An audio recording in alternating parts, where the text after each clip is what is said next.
Hi, welcome to Tony's Tuesday Night Wine Chat, and I'm very pleased to have Phil Innes of Loki Wines with me this evening. We've been mates for about 8 years now.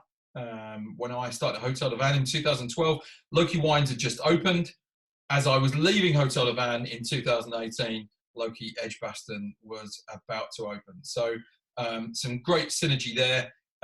We're great wine drinking buddies, done a number of events together. So, Phil, do you want to tell people why on the advert for this evening's wine chat, why I was looking so grumpy in that photo?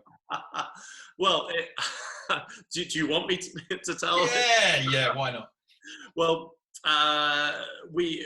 Tony had been reigning champion in a head-to-head wine-off at the Butler's Arms, and basically suggested that someone could challenge him to take his crown off him. How many had you won in a row?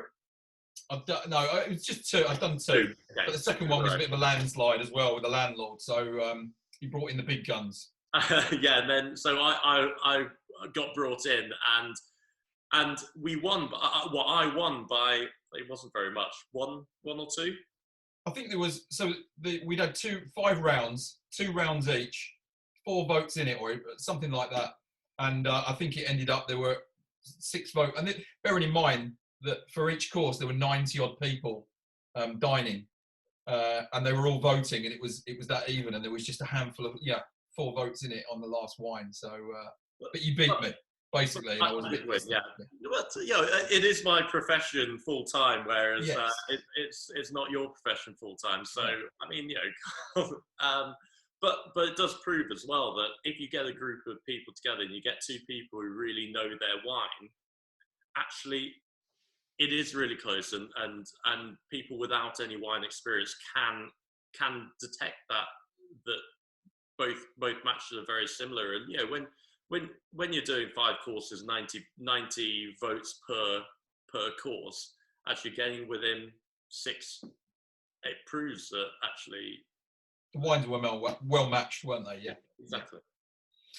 What I thought was really interesting was that in a lot of cases, I thought your pairing went better on the night and vice versa. Yeah. So it was interesting to see the votes in some cases go the other way. But listen, Phil, 2 Loki wines so far. I'm sure there'll be more. For those people that are not familiar with Loki wines, can you explain a bit about the concepts, how that works?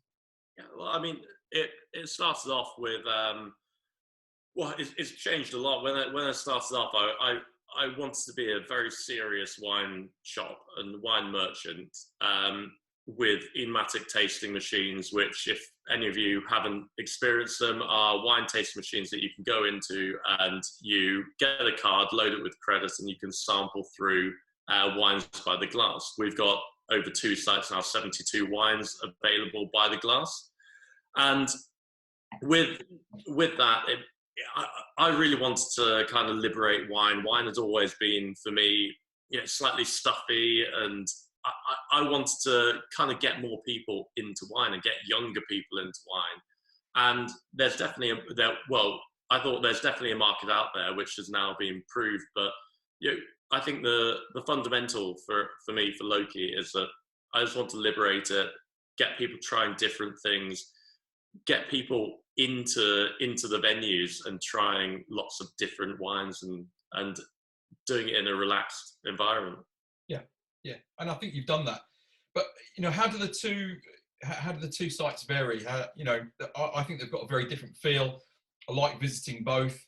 You've obviously got more space in Edgbaston, but is there a deliberate difference in style of the 2 sites? Yeah, I mean, but both of them, I wanted to have really great wines to take away, but then also I wanted a venue that I could really host great tastings with and do some really interesting different events where people were on site.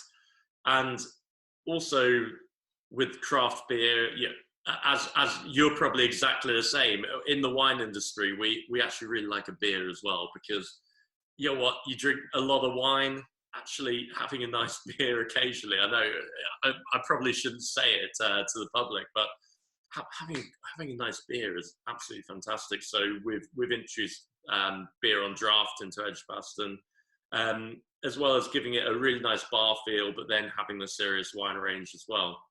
And I think, with the initial Loki, people who remember it back in 2012, it was a very small space, and we've been fortunate enough to take over units next door and expand our offering there. But it was really nice with Edgbaston to have a clean slate and go, right, this is what I want to do. Yeah. So going forward, it's going to be mainly in the Edgbaston style, because I love the Great Western Arcade. I love those units, but they're tiny units and they're very difficult to manage. Whereas actually having a nice big open space is a bit more manageable. So I need to find somewhere in Touchwood with nice open space then. That's the brief. Nice terrace, hopefully, as well. Yeah. Now, whatever wine mood I'm in, when I go into Loki, there's always something to suit that mood. So if I fancy a bold, heavy red, or I fancy a light, fresh, fruity Walt Riesling, and I know they're probably two extremes, but and I could be in any number of probably 15 different wine moods. There's always something, even though the wines might be completely different from last time I came in. So how do you do that? How do you make sure that that balance is there? Yeah, well, for me, it's all about really trying to keep things fresh, keep things interesting. And I mean, the difference, and no disrespect to like Hotel de Van or any other wine bar and stuff like that. Actually, the difference for me is I want customers to be trying different things. So rather than in a normal wine bar, you have a by the glass list, but maybe done seasonally, may just be a list for a year. You know how it works. I want to keep that rotation changing. So every 2 weeks, we really, really change that around. And because we have so many wines, we have 72 wines by the glass, it means that we can really make that decision to have different things. So we still have a New Zealand Sauvignon Blanc, we still have a Malbec on, because people want to drink those things. But actually, there isn't so much pressure. And what the machines give us is that really great ability to be able to go, right, I'm going to take up a space and put on a wine from Crete or a Georgian wine or something like that. And it's really lovely to be able to do that, and for people to be able to experiment and go, you know what, I'll take a punt on it.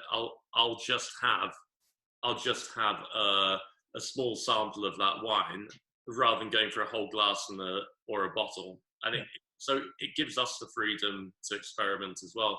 But I mean, the number one thing for me is I really love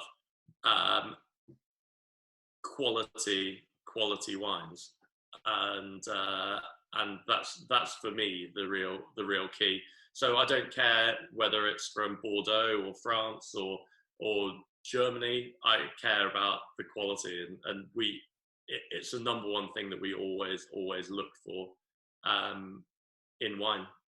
And I do love the way different people that work in the store or in the bar have got their own favourites that you can see.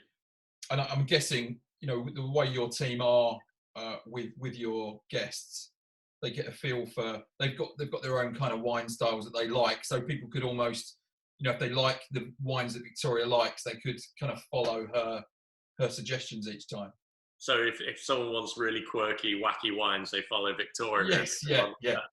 And for anyone that's not seen Victoria's or Rioja Baba, or whatever her name is, Rioja, her weather forecast for wine that pops up on my timeline today. There's another side of Loki there that's a little bit different to Phil. Yeah. Now, Phil, you have got an exceptionally good palate. When we're having a drink together, you're the first one to spot the slightest fault in a wine. I remember you telling me, first of all, you might want to tell me about the time where you were in a restaurant and you had the sommelier was saying that the wine was actually okay. Yeah. Was that? Yeah, I mean, I mean, we could go on about wine faults for hours and hours. It's one of my real pet hates. And actually, if you look at your wine that's under screw cap, my wine actually is under DM cork, which is an amazing cork without any with reduced cork faults on. But I mean, when I was in Argentina, I was in this fantastic the top restaurant in Mendoza, and we'd ordered a really great Cabernet Franc, which for a producer I didn't know, but it was pretty high end.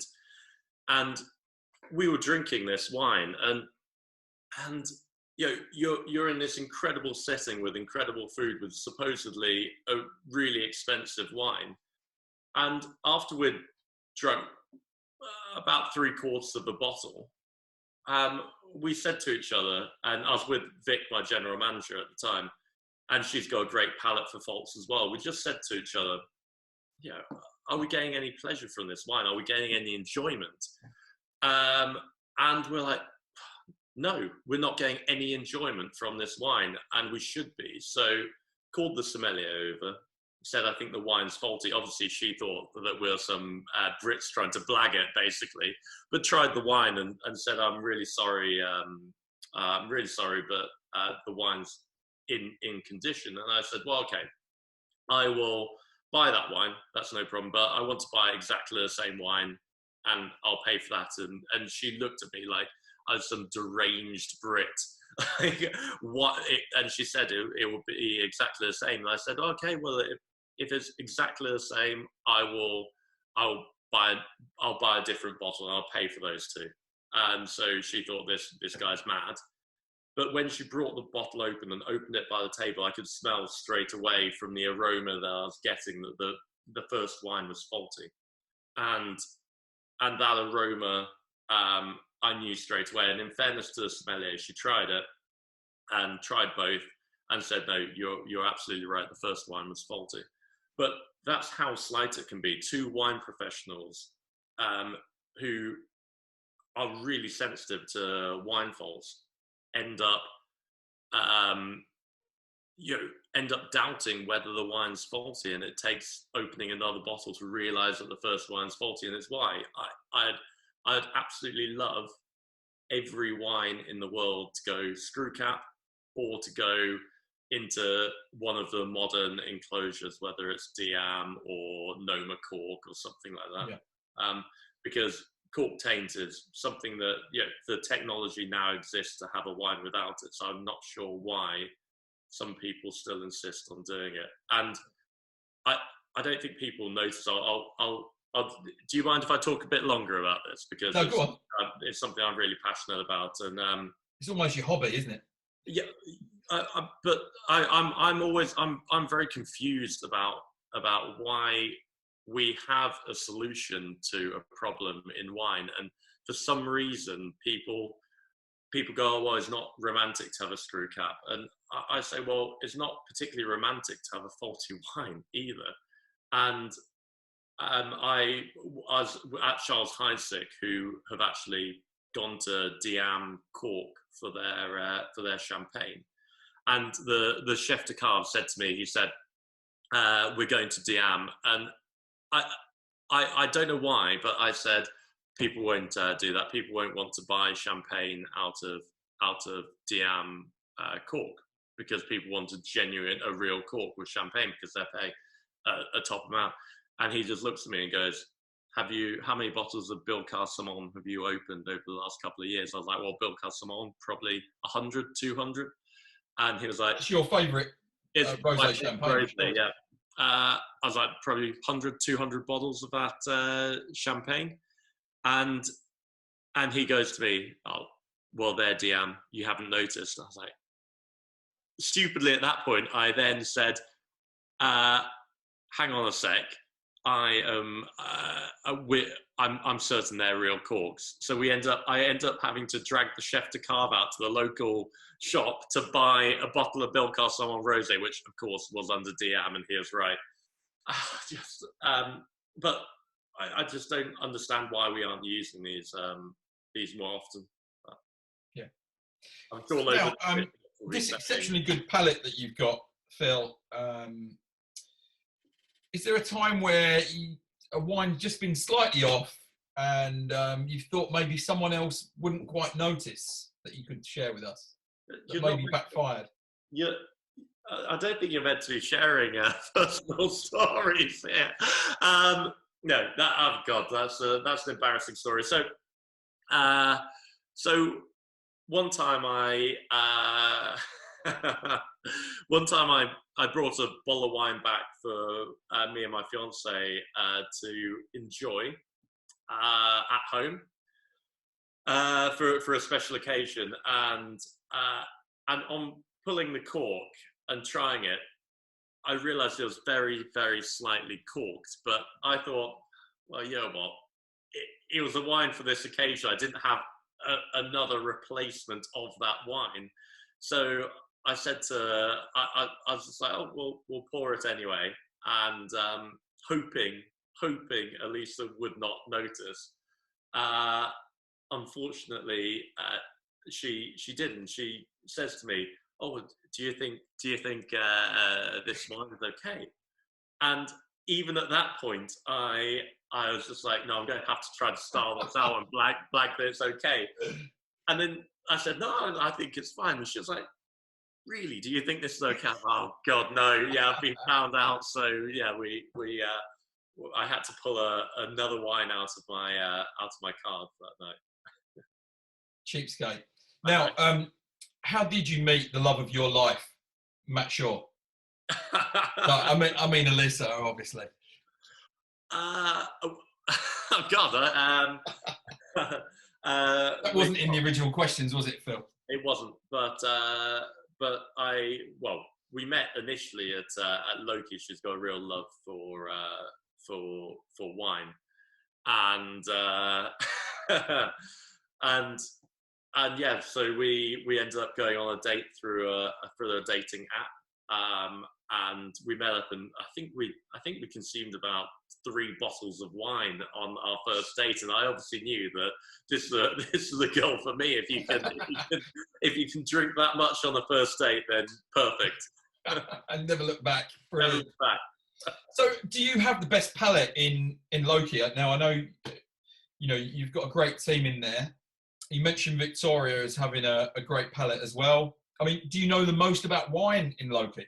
No, definitely not. I think, yeah, there are a couple of members of staff.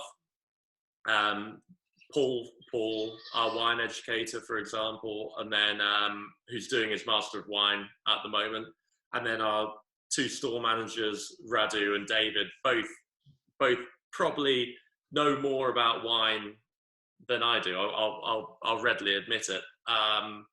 Also, people like Paul in particular has an incredible palate for wine. For me, I think I've got quite a good natural palate. So I'd say Paul has a really great technical palate. I think I'm quite natural when it comes to things. I can't write a page descriptor about a wine, but I can kind of detect what people will think about the wine, so the commerciality behind the wine, and I think that's as important as some of the technical elements as well. Yeah, absolutely. And often when we're talking about wine, you talk about wine in quite an emotional way rather than that technical aspects. And I think for a lot of the people listening, wine is something that conjures up emotions. Someone said before, what's the best wine you've ever drunk? And actually, it's more about the moment, isn't it, rather than what is in that specific glass. 100%. As long as it's a decent wine. And I think that's what makes wine so amazing. You can have and unique. Yeah, exactly, and it's unique to a time and a place, and the wine's unique to a place as well. It's incredible. So, literally dozens of awards for Loki years later. One of the most respected wine retailers in the country. How did you actually get into wine and start up your own wine business? And did it always look like Loki Wine, or was there another business before? Yeah, I mean, I did the kind of, I guess you could say, the hard yards in Threshers. So not the most glamorous place. Started in the Thresher wine shop, ended up in their wine rack division, which was their kind of slightly posher bit. And in doing this, I'd set up a business at uni whilst working in wine and studying. I like doing loads of things at the same time, you see. And once I'd exited that business, I just decided that, you know what, I want to do. I don't want to work 9 to 5, and I had this real passion for wine, and it was actually one of my managers at I was working for Wine Rack in Manchester who really got me into it, because I never really had a traditional family history of drinking wine, but at uni I really got into it, and I thought wine would be the perfect thing. So I set up an online wine business, which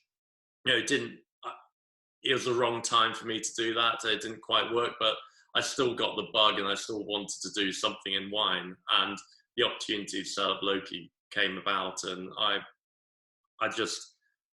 it was weird how it worked, because initially I wanted some quaint little wine shop in a village out in the middle of nowhere, and then I thought, actually, I want to have something a bit different, and I saw these enigmatic machines in Italy, and really thought, you know what, I can bring that concept to the UK and do something that's more than just a wine shop, but not just a pure wine bar. And this hybrid model now, I mean, it's been replicated numerous times. So.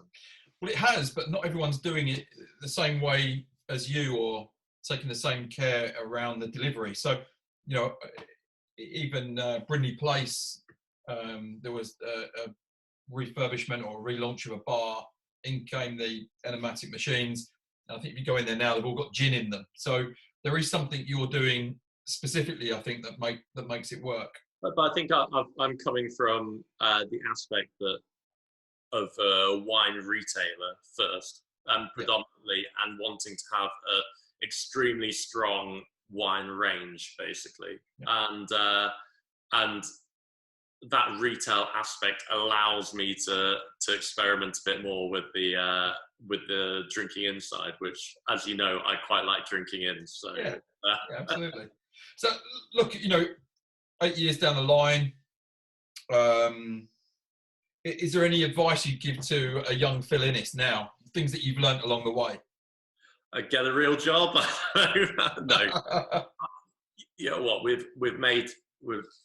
I've made loads of mistakes along the way, and I've changed the model in so many ways since we started, and that's all part of the learning curve, isn't it? So I'd probably just say, go for it, and just keep plugging away, because you need to make mistakes, and you need to do things poorly to do things really well, and that's probably what I'd say. Don't be too panicked when the bank balance is zero, and you're still living. You've had to move back to your parents' house and stuff like that.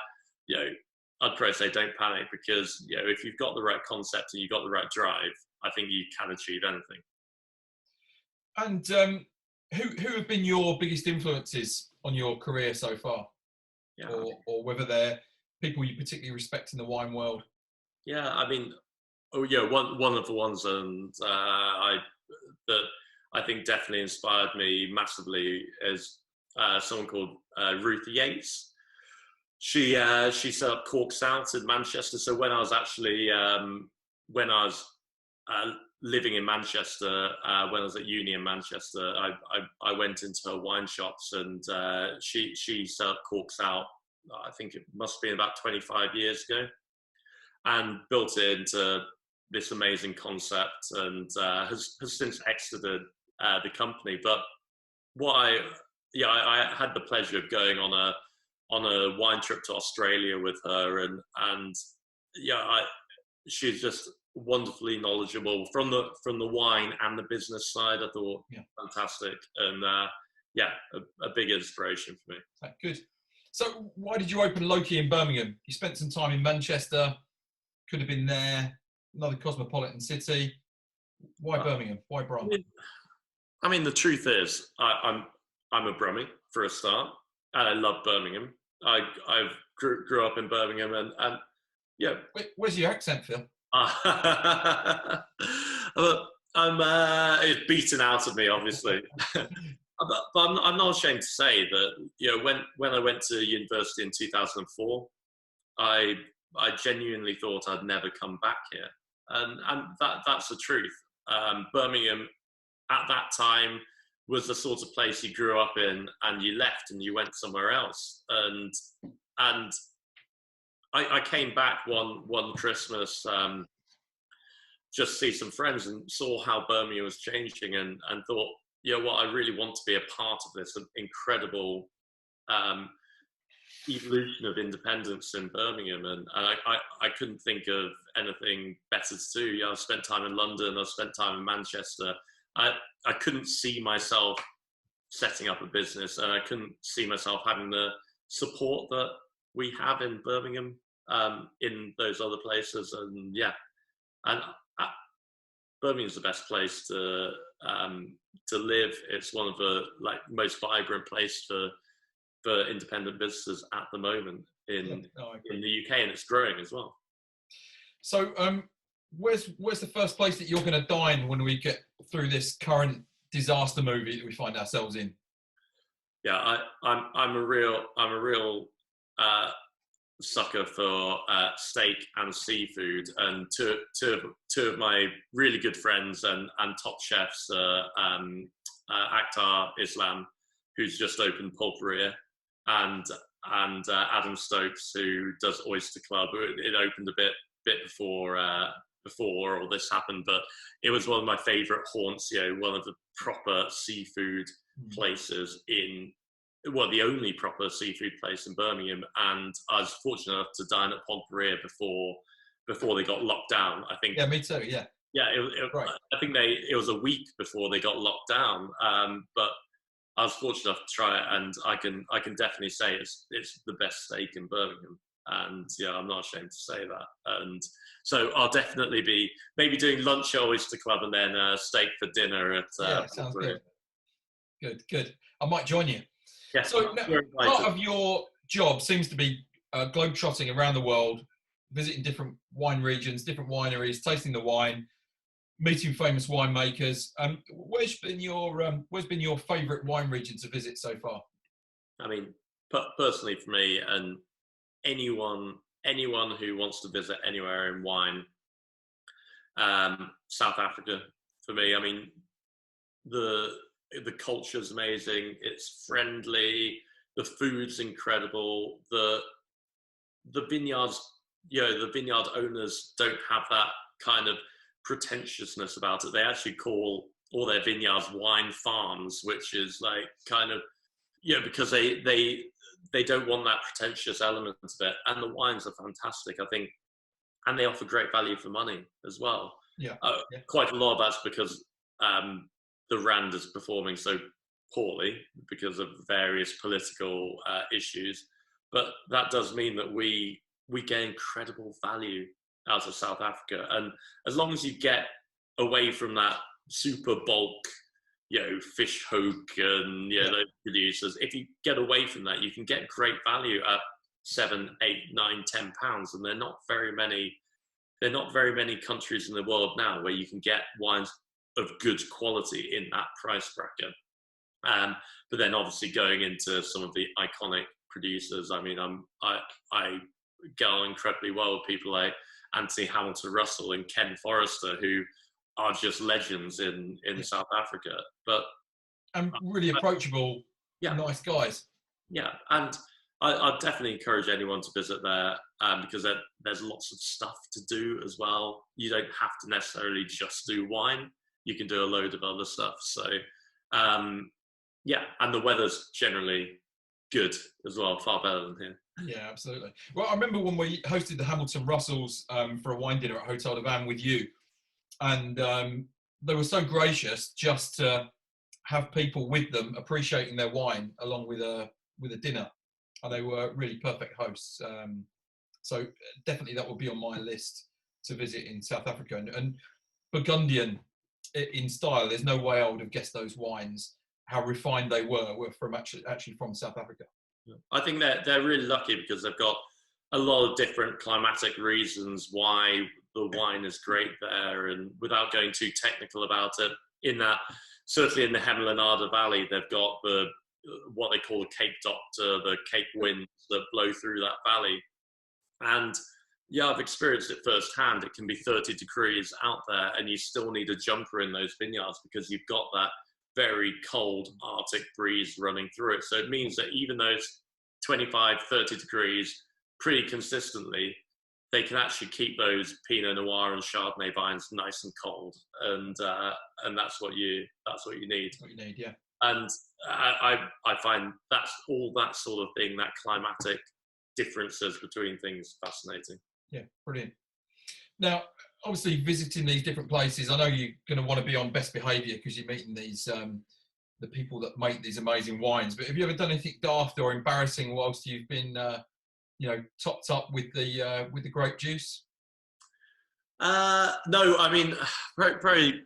It wasn't the most embarrassing thing. It was actually no, it was embarrassing. I wasn't drunk or anything like that. But when I first started off in the wine industry, and I was with Threshers, and I went to a Krug tasting, and Olivier Krug was there, and I thought, well, I need to be really professional. I need to show him that I'm a serious wine person, not just some guy who's gone to get some free Krug, which was the accurate thing probably.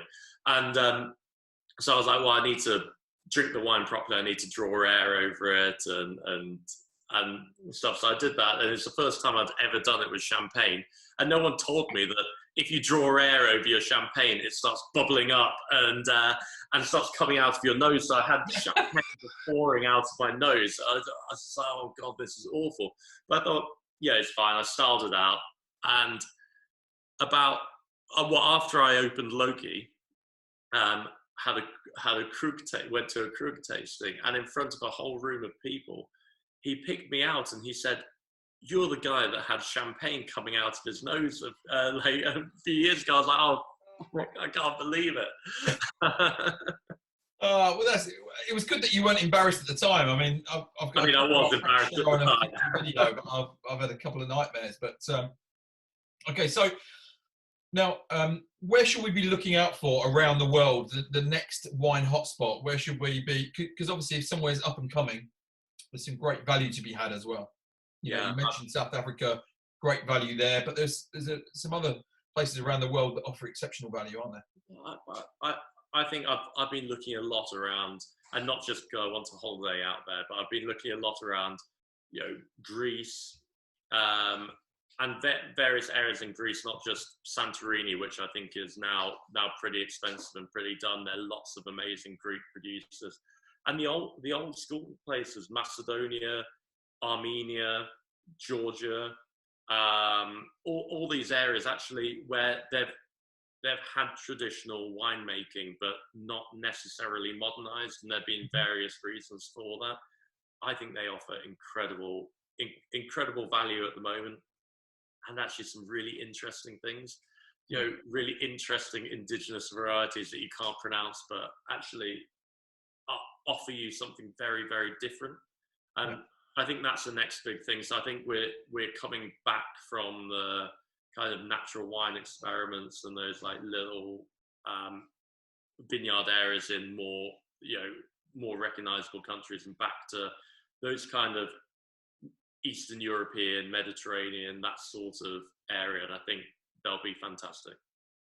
So many of these areas, I mean, I guess they've used the international grapes, you Cab Sauv, Merlot, Chardonnay, Sauvignon Blanc, but it's coming back into vogue that they're going back to the indigenous grapes where they've got their history, where they've traditionally made wine for centuries in these countries. I mean, you mentioned you've got a glass of Cretian wine there, I think you said, where their history goes back thousands of years. Is there any chance that any of these indigenous grapes could become the next Albarino, which until the 80s was just a blending grape? Are there anything else we should look out for that you've been really impressed with as a varietal?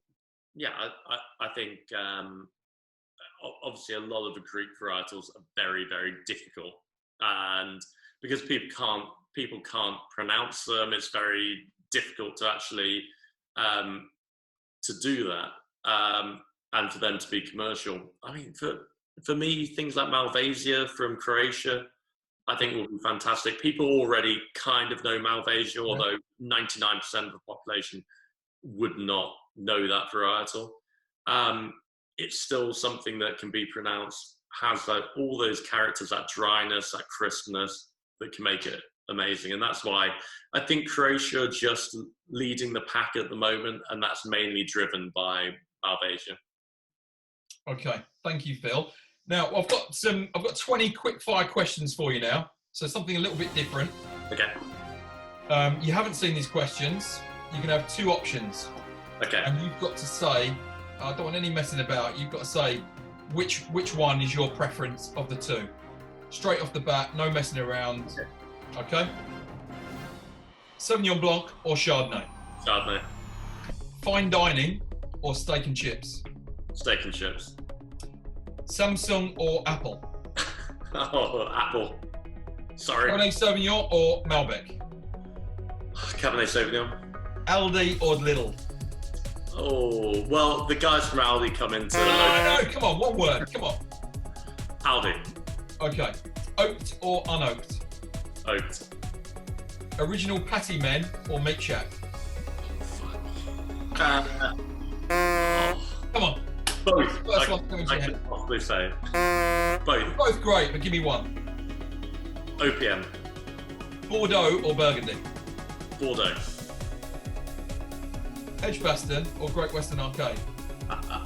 Great Western Arcade. Date night or nightclub? Date night. Cremont or Carver? Cremont. Football or rugby? Rugby. Stilton or Cheddar? Stilton. New World or Old World? Old World. Negroni or Old Fashioned? Old Fashioned. Han Solo or Luke Skywalker? Han Solo. Cristal or Dom Perignon? Cristal. Waitrose or Marks and Spencer's? Waitrose. Regular wine or natural wine? Regular wine.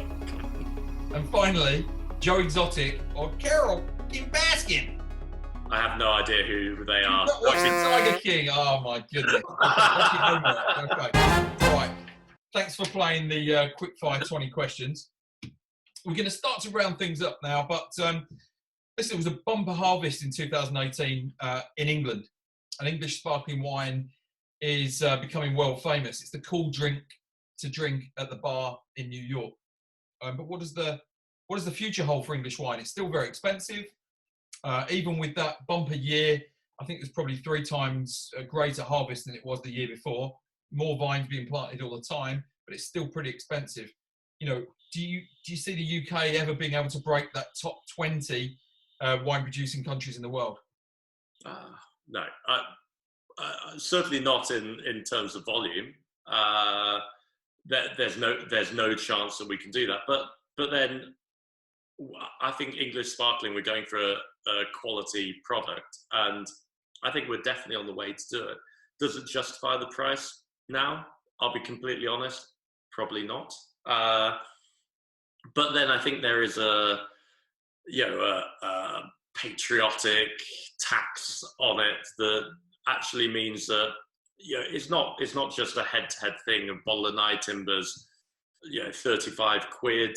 A bottle of Louis Roederer is about the same.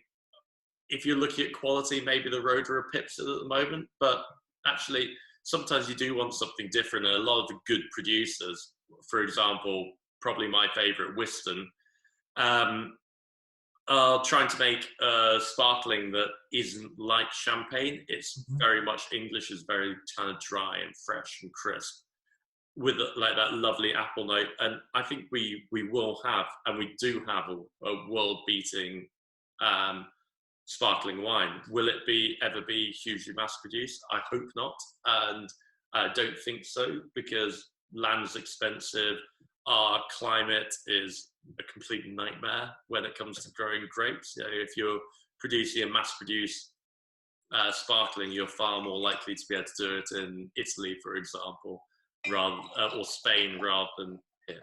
So, okay, all right, good answer. So the country's in lockdown, but you're still managing to trade. How are you doing that? How is it working? And how are you actually getting on with that? Yeah, I mean, we made the decision pretty early on that we wanted to try to encourage people to stay at home. And that really involved bringing the wine to them.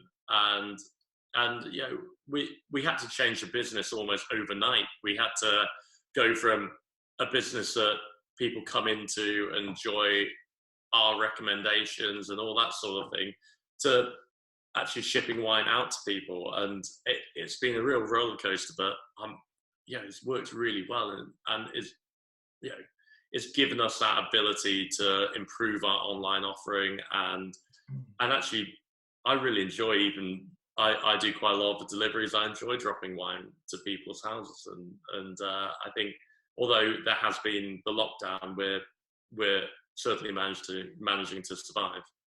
Well done. Really creditable that you're doing that, and great that people can actually get some decent quality wine delivered right to their doorstep. So how do you see COVID-19 affecting the harvest this year? Is that a concern? Yeah, I mean, I haven't read too much about it, I'll be completely honest, but I know that there are quite a lot of grape pickers already ready to pick the grapes. Winemaking isn't necessarily a hugely labor-intensive business, and as far as I can hear, when I've talked to winemakers, they seem to think that they're going to be producing a harvest this year. And if you look at the weather at the moment, if that continues, we'll have an incredible vintage. And so far, everything's been fantastic. So their bud break's been really good. It should be a vintage year unless something horrible happens. Now, Phil, I'm going to wrap up now. It's brilliant to chat to you as always. Thanks for being a great mate and my first guest, in despite all the technical issues we've had this evening. And I should also put on record, thanks for all those tremendous headaches after I was just going out for one drink, and you convinced me to stay out for a bit longer, you and Mr. Shaw. So thanks for that, mate. That happens with less frequency. Now I'm no longer in the city centre every day, thankfully. I used the same excuse for you, actually.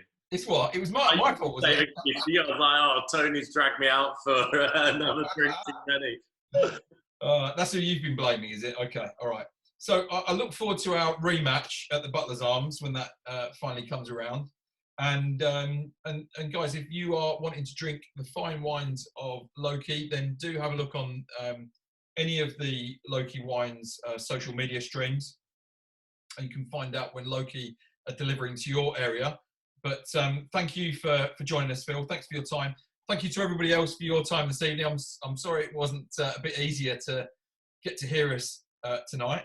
I'm not quite sure what the gremlins were, but this time next week, I'll be chatting with another wine buddy, Master Sommelier Nigel Wilkinson, the only Master Sommelier from Wales, and I'll be giving him a bit of a ribbing about that. But thanks again. Enjoy the rest of your evening, and cheers for joining us.